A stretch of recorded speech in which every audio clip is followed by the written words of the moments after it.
Bonjour à tous et très bienvenue sur News Jardin TV, la web TV 100% plantes et jardins. Pour notre nouvelle émission Découverte Jardin, eh bien je vous propose un festival de fleurs, de couleurs, de bons conseils jardiniers bien entendu.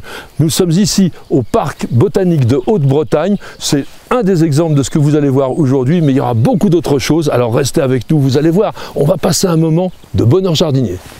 Si le camélia, comme ici, est vraiment le roi des arbustes de l'hiver, eh bien, la pivoine arbustive est peut-être une des championnes du printemps et c'est une des plantes les moins connues et pourtant les plus belles. Alors je vous propose de tout connaître sur cette plante, d'en voir beaucoup d'espèces, d'apprendre aussi à les cultiver avec Pierre-Adrien Lagneau. Ça sera notre rubrique Plantes vedettes et c'est maintenant.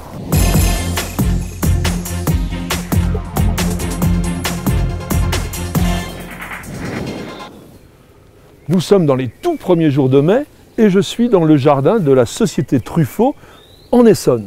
Au beau milieu d'un magnifique massif de pivoines, des pivoines qui sont des plantes exceptionnelles à la fois par la qualité de leur floraison mais aussi la diversité que peut nous donner cette plante. La pivoine appartient au genre botanique Paeonia. Il a longtemps appartenu à la famille des Ranunculacées, donc comme les renoncules ou les encolis par exemple. Mais aujourd'hui, on a donné spécifiquement à ce genre une famille, donc la famille des Paeoniacées. Et pourquoi ce nom Paeonia? Tout simplement, il dérive du grec paionos, qui signifie guérir. Guérir parce que Péon était le médecin des dieux dans la mythologie. Alors il est vrai qu'il existe une pivoine, Paeonia officinalis, dont les racines ont des propriétés médicinales. Mais aujourd'hui, j'ai envie de vous présenter essentiellement deux espèces, surtout Paeonia suffruticosa, la pivoine arbustive, et ce que j'ai au pied mais qui n'est pas encore fleuri parce qu'elles sont plus tardives, les pivoines que l'on appelle Paeonia lactiflora, qui sont les pivoines herbacées. Les pivoines herbacées sont plus compactes, les feuilles sont extrêmement différentes, beaucoup plus étroites et il y a beaucoup plus de fleurs également. Ce sont des plantes plus tardives, donc il est très intéressant d'associer des pivoines arbustives avec des pivoines herbacées et bien entendu quelques vivaces au pied. Donc un petit conseil, lorsque les feuilles sont repliées comme ça sur elles-mêmes, eh bien c'est que la plante tout simplement a soif. Alors arroser. Les pivoines arbustives sont originaires de Chine et elles étaient les favorites des empereurs du Japon. Il est vrai que dans ce pays, cette fleur énorme, épanouie, vraiment très opulente, signifie la prospérité. En France, elles sont arrivées en 1886 au Muséum d'histoire naturelle où l'abbé Delavet les a apportées. Et à partir de 1907, on s'est mis à les hybrider et on obtient par exemple des plantes comme celle-ci qui n'est pas exactement Paeonia suffruticosa mais qui est un hybride d'une autre espèce, Paeonia rocci. Il y a pas mal de légendes qui sont attachées à la pivoine. Les anciens pensaient qu'à l'intérieur des fleurs même de la pivoine vivaient des nymphes minuscules qui avaient fait un attentat à la pudeur. Mais dès qu'elle a été découverte, elle s'est mise à rougir de honte, et dans le langage des fleurs, on attribue bien la honte à cette fleur, et on dit aussi, dans le langage populaire, rougir comme une pivoine. Vraiment, les pivoines sont des plantes indispensables dans votre jardin. Regardez avec quelle splendeur ces fleurs s'ouvrent. Elles sont également toutes parfumées. Les pivoines arbustives, un petit peu moins que les pivoines herbacées, mais comme c'est la période de plantation, n'hésitez pas à aller chez votre producteur ou dans une jardinerie, il y a un choix énorme, il en existe plusieurs centaines de variétés. Ce qui est intéressant sur la pivoine arbustive, c'est essentiellement la taille de la fleur. Là, ici, elle fait 25 cm de diamètre et on peut avoir des fleurs jusqu'à 30 cm. La pivoine arbustive forme un beau buisson à la silhouette arrondie qui peut atteindre 1,50 m voire plus et dont les fleurs apparaissent au mois de mai. La plupart des hybrides sont originaires du Japon, notamment celui-là qui s'appelle Shunko-yu, donc c'est assez compliqué à se rappeler, mais l'intérêt c'est la délicatesse des fleurs. Regardez aussi les feuilles qui sont très différentes de celles de la pivoine herbacée et qui restent décoratives une grande partie de l'année. Alors bien entendu, ce sont des feuilles caduques qui vont jaunir et qui vont tomber naturellement à l'automne. Bien qu'il soit tout à fait possible de cultiver une pivoine arbustive et a fortiori une pivoine herbacée dans un grand pot, Eh bien, au jardin, l'intérêt, c'est de l'associer dans un massif. Et par exemple, ici, on a des euphorbes qui vont trancher au niveau de leur couleur et en arrière-plan, des rosiers qui prendront la succession de la pivoine au niveau de la floraison. Et comme on raconte souvent qu'il est difficile de cultiver la pivoine, eh bien, je vous propose de rencontrer tout de suite celui qui les cultive dans ce jardin et il va nous confier ses secrets. Pierre-Adrien, merci de nous accueillir. Tu es le chef jardinier du jardin Truffaut. J'ai à la main beau spécimen de pivoine arbustive. On a aussi des pivoines herbacées. Alors, quel est ton secret pour réussir si bien ces magnifiques plantes? La simple chose que l'on fait pour les pivoines, c'est d'amener de la matière organique au début du printemps chaque année. Des granulés de fientes de poule, ça se délite tout de suite au moindre arrosage et ça enrichit. Alors ça sent fort le premier jour, mais vraiment c'est très bon pour les nourrir et ça leur suffit. Il faut faire attention à la plantation. Le secret de plantation, c'est que la pivoine arbustive, il faut l'enterrer assez profondément. Les pivoines arbustives sont toutes greffées. Il faut vraiment enterrer pour que le bourrelet de greffe s'affranchisse. Les racines vont aller directement dessus. Voilà, et elle va s'enraciner d'autant mieux. Quand on voit la taille des fleurs qu'elle a, il faut qu'elle soit bien ancrée, bien solide, oui, pour bien résister. Si je lâche, hein. Sur certaines, on met des petits tuteurs en cercle pour les soutenir et éviter que le vent casse les grosses fleurs. Sur les pivoines herbacées comme celle-là, oui, c'est l'opposé. Quand on plante cette espèce de grosse racine de pivoine, souvent il y a des petits départs rouges dessus. Et ce qui est important, c'est que ces petites bouts rouges ne soient pas à plus de 2 cm sous la surface du sol. Parce que sinon, la pivoine, elle ne fleurit pas. Est-ce que tu les tailles? Quand les fleurs fanent, il va y avoir des graines qui vont apparaître, des grosses gousses comme ça. Je coupe ça. D'accord. Si vraiment j'ai une branche qui devient trop grande par rapport aux autres, là je vais la couper. Pour harmoniser. Pour harmoniser. Et j'enlève les graines tout simplement pour ne pas l'épuiser. Malheureusement, souvent le feuillage a tendance quand même un peu à jaunir dans le cours de saison. Je laisse jaunir, en fait c'est un peu comme les bulbes dont on va laisser le feuillage jaunir jusqu'au bout pour que la sève redescende et que la plante se reconstitue ses forces. Puis ce qui est intéressant dans ces pivoines, ce que j'aime bien, c'est qu'avec ces étamines proéminentes, elles attirent souvent les abeilles qui viennent butiner. On voit bien sur cette variété l'évolution de la fleur. Au départ, elle est rouge, même parfois rouge, presque rouge coquelicot comme là, et puis petit à petit, elle va se décolorer. Ça fait une sorte de dégradé, c'est un beau camailleux, et elle finira presque blanche. Si on peut trouver un endroit qui ne reçoit pas trop l'eau, c'est quand même bien parce que dans les années pluvieuses, malheureusement, l'eau s'agglutine complètement dans la fleur. On voit déjà donc qu'elle est très très lourde, mais alors quand elle est mouillée, elle tombe très vite et surtout le botrytis s'y met. C'est-à-dire que donc la fleur pourrit sur place et elle ne dure pas aussi longtemps. Parce que là, elle va durer combien de temps? Ça dure allez, une semaine, 15 jours. 15 jours, voilà, c'est quelque chose d'assez éphémère, mais c'est tellement beau que j'en ai mis un peu partout, j'adore. Mais elles n'ont pas aussi bon parfum que les herbacées. Ah oui, ça c'est un délice, les herbacées. Ce jardin tout en longueur avec ses jets d'eau rappelle celui du Generalife à Grenade dans l'Alhambra. Mais il est beaucoup plus opulent au niveau de la végétation et il a ce petit côté un peu britannique. Mais nous sommes en Bretagne, au parc botanique de Haute-Bretagne et je vous propose d'en découvrir une partie des merveilles parce qu'il est très très grand dans notre rubrique Jardin à visiter.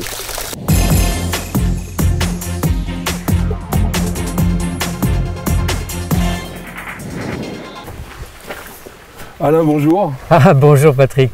Merci beaucoup de nous accueillir ici au parc botanique de Haute-Bretagne. C'est un lieu absolument merveilleux et vous en êtes le créateur.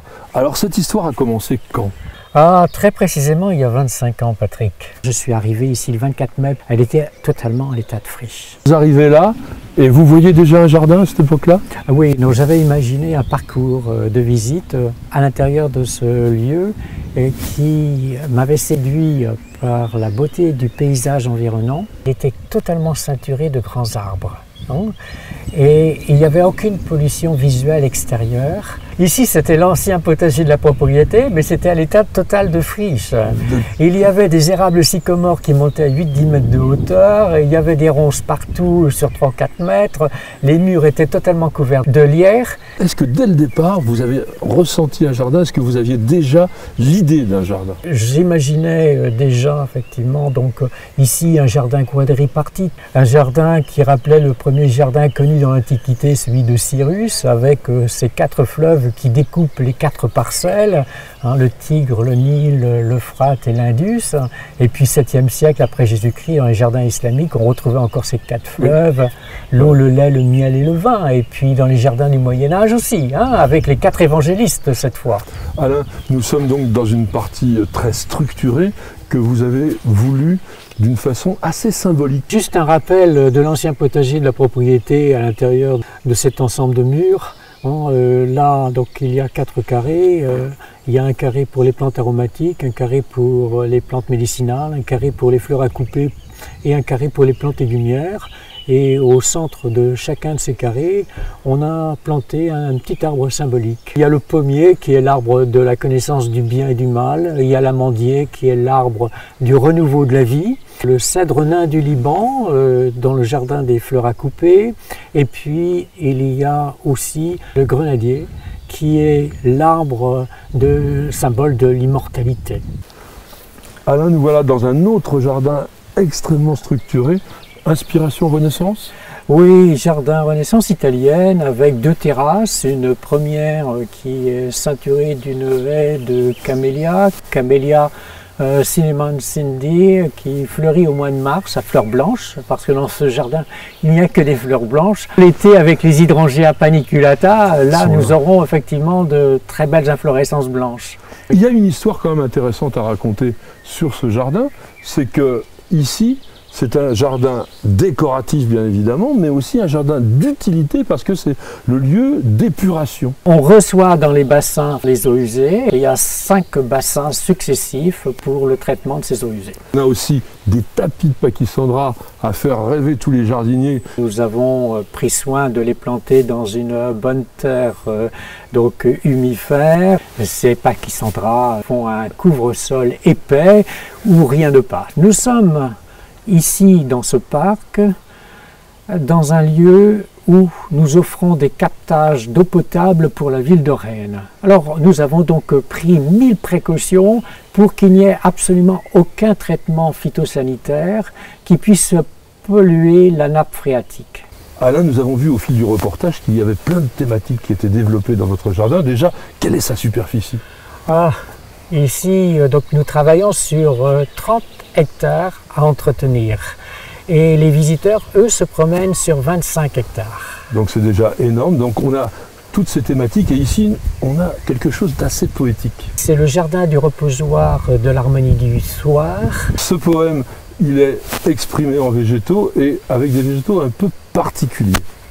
Oui, nous avons réuni plusieurs collections dans ce jardin. Une collection de calmia qui ceinture la première terrasse. Nous avons aussi une collection à l'arrière de rosiers mochata et puis bien autre chose. Juste derrière nous, on a une plantation de cyprès de Provence un peu particulière aussi. Oui, c'est un petit promontoire qui veut rappeler le tétrapyle de Palmyre. Alors, pour nous, c'est un bon souvenir parce que c'était au cours de l'été qui a précédé la création du parc. J'avais pris la décision de partir avec ma famille, c'était nos dernières vacances. À voir tous les jardins que nous venons de vous présenter, vous pourriez peut-être croire que le parc botanique de Haute-Bretagne est uniquement vert, mais c'est vraiment pas le cas. Et nous sommes ici dans un jardin de roses, mais il y a énormément de fleurs dans ce parc. Oui, disons que les floraisons sont finalement un des aspects importants d'un jardin, mais il n'est pas l'unique aspect du jardin. Bien sûr, c'est toute sa structuration qui compte avant tout pour nous et l'association de formes avec les couleurs. Ici, on a une collection de roses anglaises. Alors les roses anglaises, ce sont ces variétés qui ont été créées par monsieur David Austin. Et ici, vous en avez quelques-unes absolument magnifiques. Oui, nous avons sélectionné ces rosiers pour leur résistance aux maladies. Parce que c'est vraiment aujourd'hui un aspect fondamental pour le choix d'un rosier. Avoir un beau feuillage presque à l'identique au mois d'octobre, identique à celui que nous avons maintenant, eh bien ça, c'est merveilleux. Nous ne gardons absolument aucun rosier qui soit sujet à des maladies. Alors nous sommes dans des couleurs claires ici, donc clair avec Claire Austin. Et ce rosier, donc Olivia Rose Austin, est totalement indemne de maladies. Alain, nous venons de visiter une petite partie de votre jardin. Nous arrivons pratiquement à votre maison et c'était la partie occidentale du jardin, parce qu'il y en a deux. Oui, un parcours des jardins du soleil levant et un parcours des jardins du soleil couchant, avec des jardins d'inspiration occidentale. Ici, c'est le jardin de la Source Bleue où nous avons installé des fleurs bleues tout autour de ce bassin et il a été créé dans l'esprit des jardins du 19e siècle avec introduction de plantes un peu exotiques, des palmiers, des eucalyptus, parce que il veut évoquer l'âge de la demeure 1836. Et bien évidemment, ce jardin est ouvert à la visite. Alors quand? Il est ouvert du 1er mars au 15 novembre et tous les jours. Oui, tous les jours. Et pour avoir les horaires, vous avez le site internet qui s'affiche maintenant. Alors j'espère que vous avez passé avec nous un très bon moment, mais vous n'avez vu qu'une toute petite partie de ce jardin. Et je vous propose très bientôt d'aller visiter la partie orientale et vous allez voir, c'est une merveille. Les bruyères sont d'excellentes plantes pour les décorations hivernales, avec les cyclamènes comme ici par exemple, mais petite bruyère deviendra grande et il faudra absolument faire un tapis, le modeler, le tailler. Alors je vous propose de retrouver tout de suite notre maître de la taille, Jean-Luc Echen, qui va, dans sa rubrique La taille en détail, vous montrer comment tailler la bruyère, et c'est tout de suite.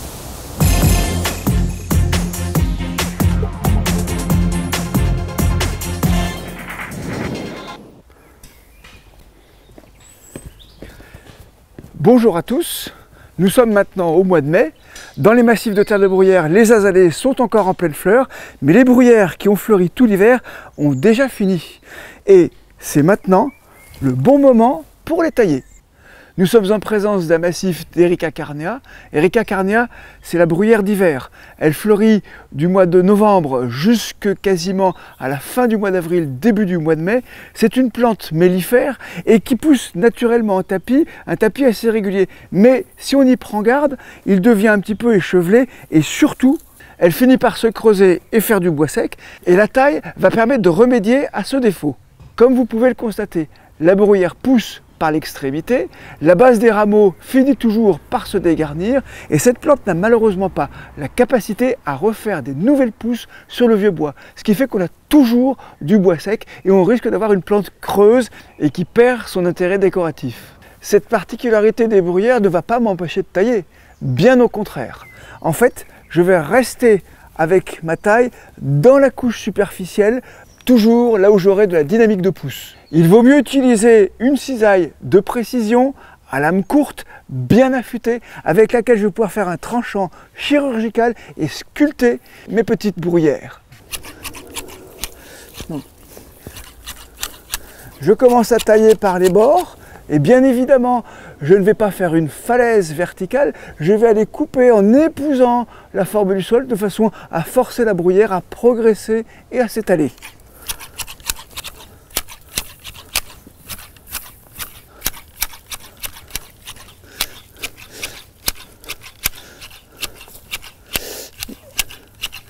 Je vais faire apparaître aussi les limites de la bruyère, parce que là, elle pousse et elle s'interpénètre avec les plantes voisines. Hop. Voilà. Je fais bien attention à ne pas aller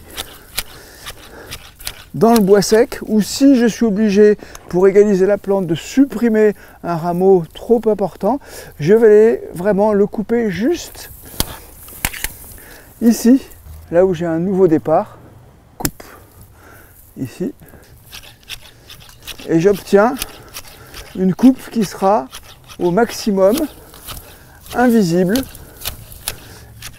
avec dans l'esprit la reconstitution du couvert complet.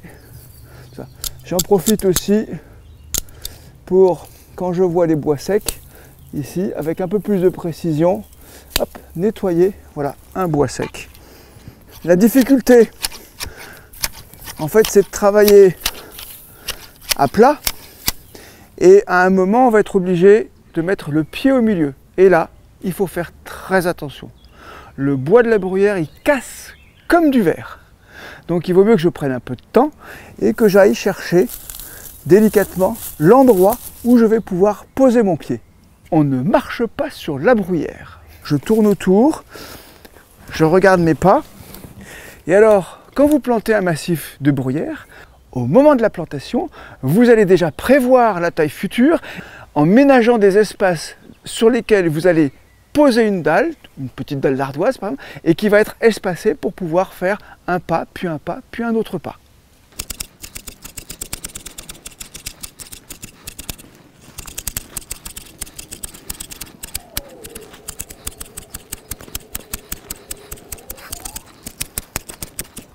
Un petit conseil pour le décor de votre jardin. Si vous ne taillez pas régulièrement votre bruyère, le tapis ne sera pas homogène. Vous allez avoir des étages différents et là, c'est pas grave.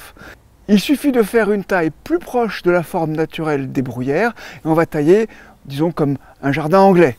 Par contre, si dès le départ, je veux avoir un tapis de bruyère homogène, exactement comme ce qu'on voit dans les jardins japonais, il faut le faire très régulièrement, tous les ans. Et là, je me fais des vagues et des ondulations.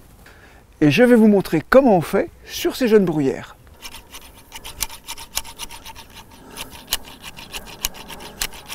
Lorsque j'ai un trou suite à une blessure, comme ici on a eu une branche cassée, eh bien ce trou-là, il faut être bien patient pour le reconstituer. Ça veut dire que je vais aller couper ici toutes les petites extrémités pour qu'elles se ramifient et qu'elles s'étalent. Pour finir par reconstituer l'espace, ça va prendre 2 à 3 saisons au moins.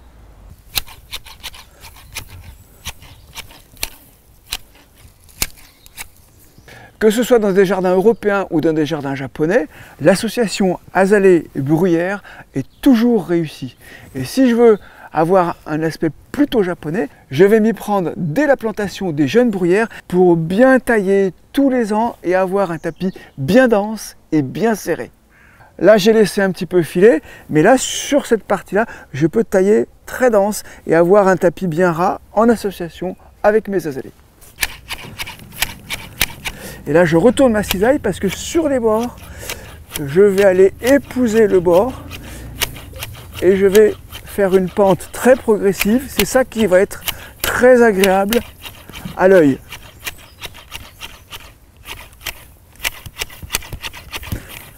De cette manière-là, je vais pouvoir rentrer sous les plantes et pouvoir faire une séparation visuelle, bien perceptible à l'œil.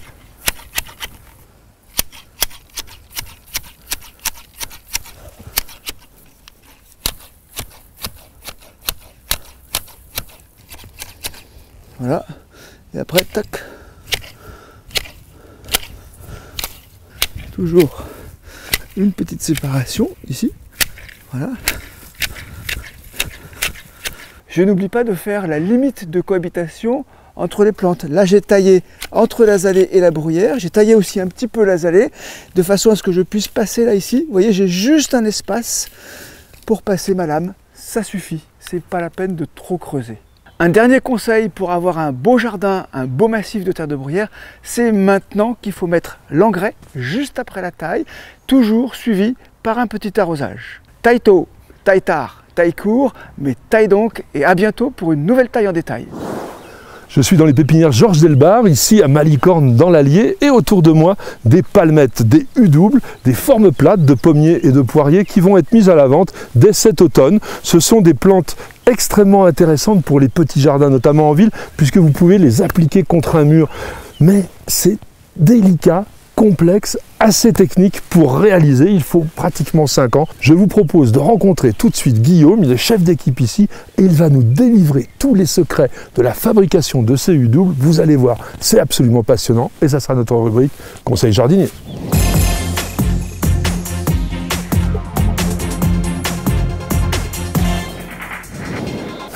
Bonjour Guillaume. Bonjour Patrick.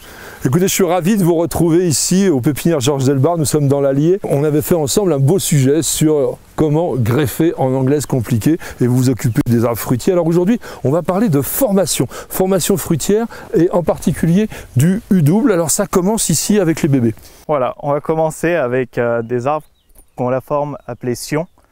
Alors le sion, c'est un arbre d'un an qui va être parti d'un écusson ou d'une greffe sur un porte-greffe. Pour avoir un sion qui va être le plus droit possible, ce qu'on va faire, c'est à l'aide d'une palimax, on va venir attacher notre arbre sur un bambou qu'on a mis au préalable.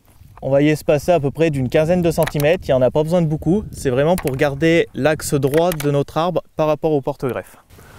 Après avoir donc taillé notre sion, il se passe une saison et on va obtenir des ramifications un petit peu partout comme cela.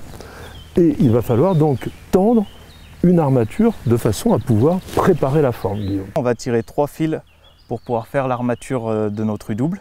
Donc le premier fil va être à une hauteur de 22 cm par rapport à l'écusson. On essaye au maximum d'être précis pour que tous nos arbres soient calibrés et que ce soit exactement pareil. Si on en achète plusieurs, comme ça, on va avoir quelque chose de très esthétique sur le mur. Voilà, tout à fait. Le deuxième fil va être une hauteur de 18 cm par rapport au premier fil. 22, 18 et puis là-haut, on en a un plus haut. Et de là à là, on a 80 cm, histoire de poser après une autre baguette pour pouvoir faire le deuxième étage. On va agripper le ruban du premier geste et on va entourer la branche et le fil de ce ruban pour ensuite l'agrafer derrière.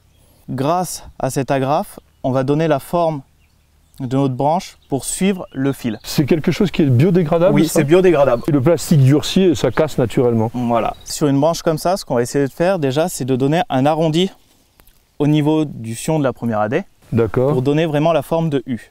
Donc on va partir sur une première agrafe qu'on va entourer le sion et qui va venir aller chercher la branche pour lui donner la forme lorsque la branche est encore assez souple, assez jeune. Ensuite, on va mettre 2 voire 3 agrafes histoire de vraiment la plaquer contre le fil. Les bras du premier étage doivent mesurer 30 cm. Donc on a coupé un bambou de 30 cm pour mesurer la distance du sion jusqu'à la baguette qu'on va mettre. Et ensuite, grâce à un petit marquage, on a fait la hauteur des 18 cm pour vérifier encore une fois la hauteur entre le premier et le deuxième fil. Donc à 30 cm, on met cette petite baguette de bambou verticalement. Voilà. Cette espèce d'attache particulière va permettre de maintenir le fil en position horizontale. Et justement d'avoir des pousses qui sont droites pour vraiment faire des U-doubles homogènes. Donc là, on va mettre la troisième attache qui était nécessaire vraiment à ras de notre baguette. D'accord. Pour pouvoir après tourner la branche, toujours dans le même souci d'homogénéité, de vraiment garder cette forme du U, de vraiment créer l'arrondi, que ce soit au niveau du départ du sion ou que ce soit au niveau de la baguette. On attache. On attache la branche pour faire suivre le fil, pour ensuite mesurer avec la baguette, prendre nos 30 cm du sion, ensuite poser notre baguette,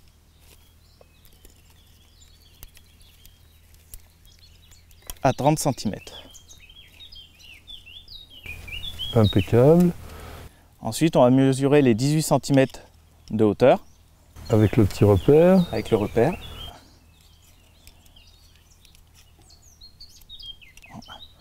Pour ensuite finir par mouler la branche. On va éviter de bloquer les feuilles pour éviter de les étouffer. Une fois que notre branche va être formée et va être montée, qu'on a notre armature, on va pouvoir éliminer les branches qui sont en dessous ou en plus pour vraiment favoriser le développement de ces deux branches. On coupe à ras, voilà, pour vraiment favoriser le développement de nos deux pousses. Ne croyez surtout pas que nous nous sommes posés de façon très confortable simplement pour vous parler.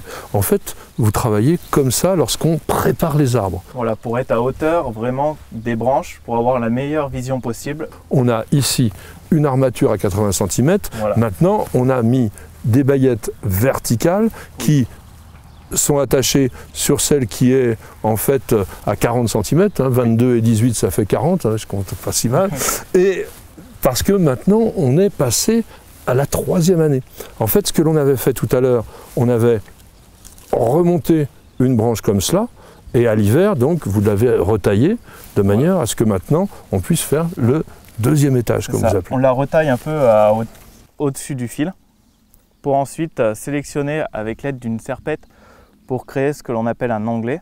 Donc c'est enlever le surplus du bois et d'enlever les yeux qui pourraient être à hauteur du fil. Voilà. Pour ensuite accrocher notre branche à ce fil de fer pour pouvoir mouler le 2e étage. Et donc au printemps, on a les yeux qui démarrent et qui nous font les petites branches que l'on voit là. Voilà.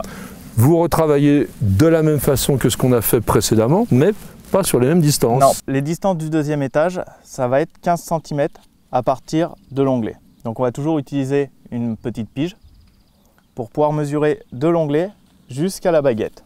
Vu qu'on va devoir tourner la branche sur 15 cm, créer le premier coude ici au niveau de l'onglet et le deuxième coude au niveau de la baguette. La contrainte est plus forte. On a fait déjà un prémoulage avec le premier coude au niveau de l'onglet et le deuxième coude au niveau de la baguette. Donc là, on va vraiment rattacher la branche.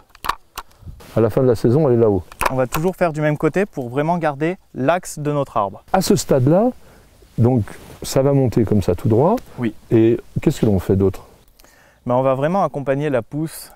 D'accord. Au fur et à mesure, on attache. Voilà. On a encore une année de culture derrière cette formation. Voilà, pour vraiment vendre des arbres qui soient homogènes, résistants, que les branches soient assez solides pour tenir d'elles-mêmes, pour le transport. Guillaume, nous avons montré déjà comment se montaient les 2 étages. Là, nous avons des arbres qui sont dans leur 5e année. Il y a encore des petites choses à leur faire parce que on veut avoir des branches bien droites. Au niveau du 2e étage, lors de notre branche, on a coupé à peu près entre 30 et 40 cm par rapport au premier fil pour que l'année d'après, notre branche soit plus vigoureuse. Avec la Palimax, rattacher ce qu'on va appeler le vieux bois, donc le bois de l'année d'avant, pour ensuite à suivre l'axe de ce bras.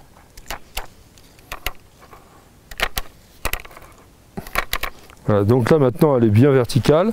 Ouais. Et donc moi j'ai le sécateur et tout ce qui est sur le côté, donc on va les réduire. On appelle ça un pincement en fait, mais pas trop court. Donc à peu près là. Voilà. Grâce à ce pincement, ça va favoriser le développement justement de la branche principale qu'on veut en flèche. Donc on aide la fructification en faisant ce travail-là, c'est cela? Voilà. Donc hop. Nous, lors de la vente, on va retailler cet arbre pour qu'il soit prêt à planter. Je dois intervenir donc ici. Ça j'enlève. Oui, on va enlever parce que la sève va vraiment monter droite à celle-ci et ne pas se dégager sur les différents... Il pourrait devenir dominant, on va dire. Tout à fait. Donc il faut même aller chercher très court, voilà. Et ça, non, on laisse pour l'instant, ça peut-être sur le tronc. Oui. Je vais enlever. On va y garder pour appeler la sève justement dans... Ouais, là je vais faire là, ici. Le dernier bras.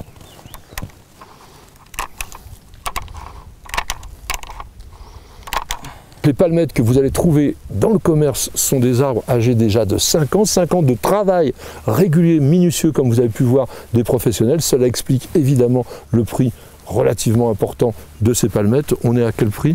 À 100 € à peu près. 100 €, ça les vaut bien, non? Les orchidées sont devenues les plantes préférées de tous les amateurs de plantes d'intérieur et c'est tout à fait normal tellement elles sont riches, belles, généreuses, florifères et qu'elles durent longtemps. Mais justement pour que vous en profitiez au maximum, je vous propose d'aller rejoindre tout de suite notre petite princesse des orchidées, Colombe Lecoufle. Elle va vous donner ses meilleurs conseils et c'est sa rubrique Passion Orchidée.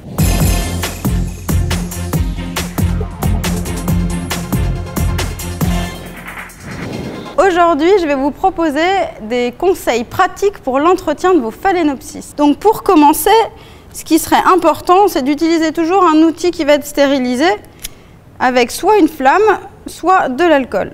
Ici, je le fais à la flamme. Voilà. Ici, j'ai un phalaenopsis fané. Une fois que toutes les fleurs sont fanées, vous allez observer votre tige. Et ici, vous avez des yeux qui sont tout secs. 1, 2, 3. Tous les yeux sont très secs, on le voit bien. D'ailleurs, ils ont changé de couleur et ils sont bien plats.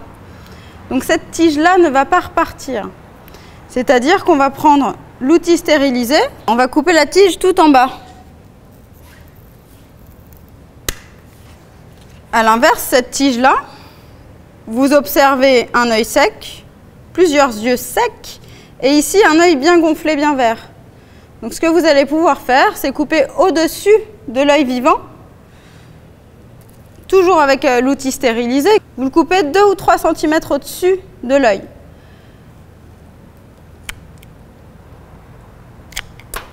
Afin d'être sûr de ne pas endommager le futur possible départ d'une tige ici sous mon doigt. Si jamais vous avez plusieurs yeux bien vivants, vous pouvez couper au-dessus du 2 ou 3e œil vivant. Là, en l'occurrence, je ne me suis pas posé de questions puisqu'il y avait un seul œil vivant. Une fois qu'on a coupé au-dessus de l'œil, ce qui peut se passer, et même il arrive que ça se passe avant d'avoir coupé, vous voyez par exemple cette belle plante ici qui est en train de perdre certaines fleurs sont en train de sécher. Vous avez à ce niveau-là une belle ramification qui est en train de démarrer au niveau d'un œil, comme on le voit ici devant mon doigt. Donc ça, c'est une possibilité, une fois qu'on a coupé, d'avoir une petite ramification qui démarre et qui fait comme ici, de belles fleurs au bout.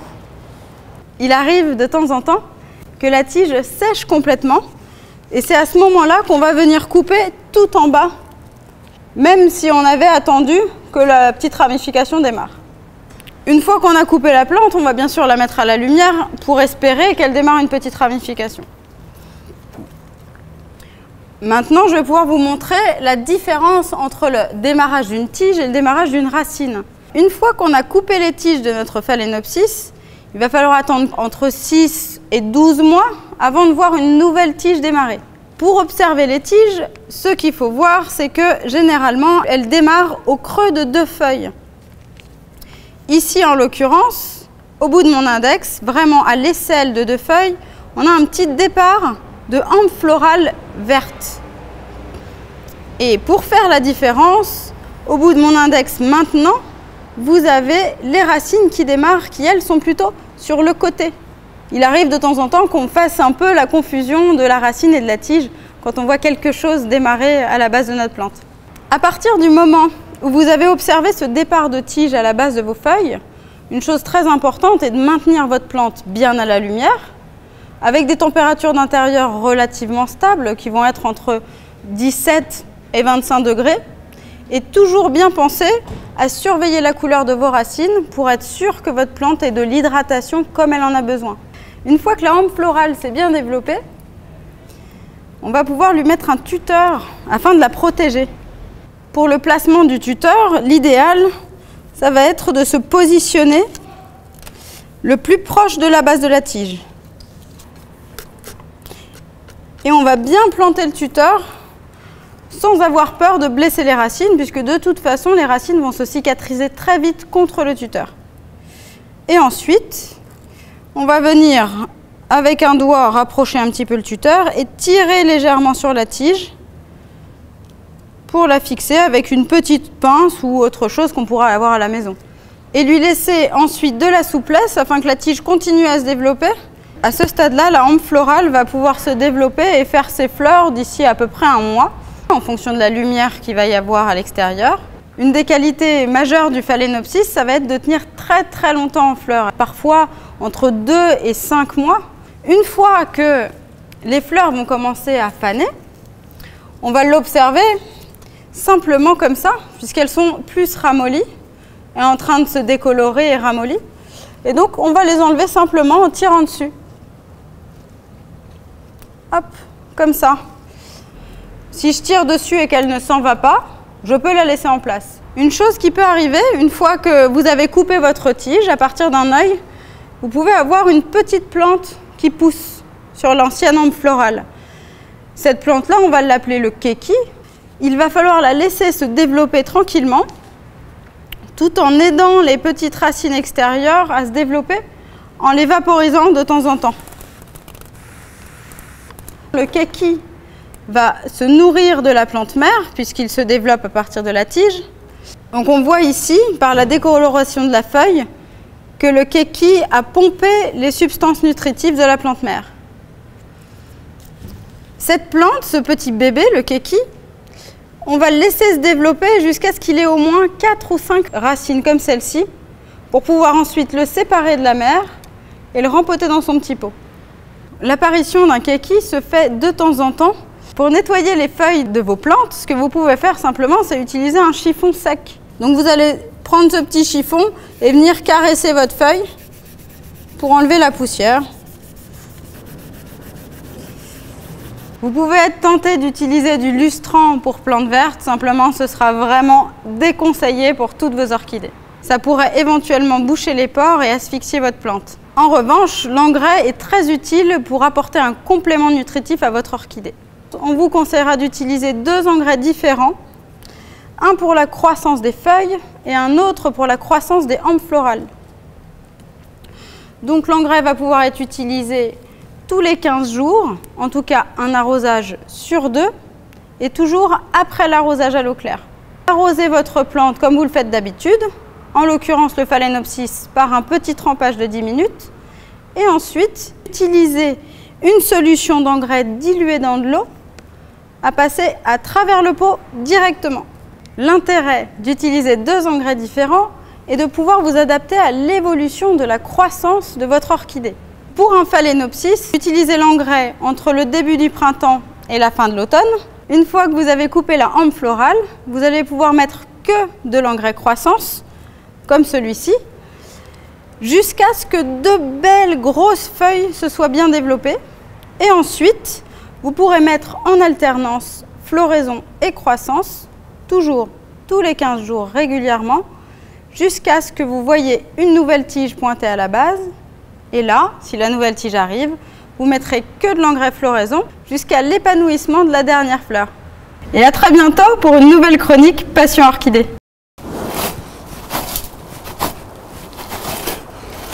Si vous en avez marre d'entretenir votre gazon ou même de passer la tondeuse, eh bien vous avez 2 solutions. Soit comme ici, vous faites du gazon artificiel mais c'est pas bien écologique, soit eh bien nous avons une solution pour vous, c'est la tondeuse robot. Peut-être que vous ne connaissez pas. En tous les cas, Jean-Luc Echen, qui est déjà notre maître de la taille, est aussi un maître du gazon et je vous propose de le retrouver tout de suite pour vous expliquer tous les intérêts de la tondeuse robot. Ça sera notre nouvelle rubrique Expert Gazon.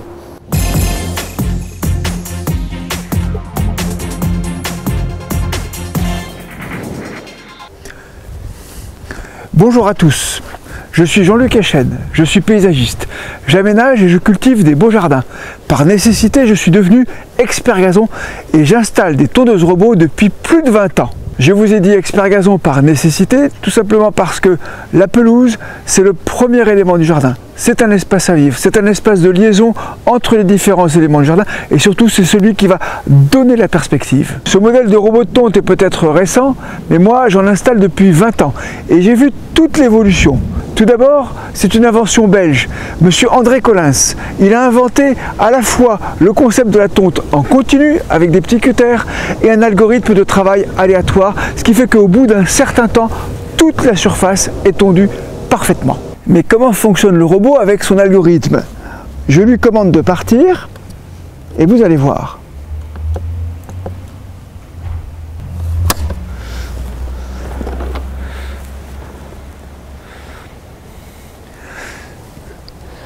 Une fois que le robot a enregistré ma commande, il va se piloter tout seul avec l'algorithme. Et l'algorithme, c'est une formule mathématique qu'il a rentrée en intelligence embarquée dans le robot.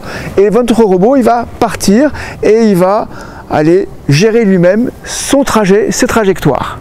La majorité des tondeuses robots fonctionnent grâce à un câble périphérique qui délimite la zone de tonte sur laquelle elle se déplace de façon aléatoire.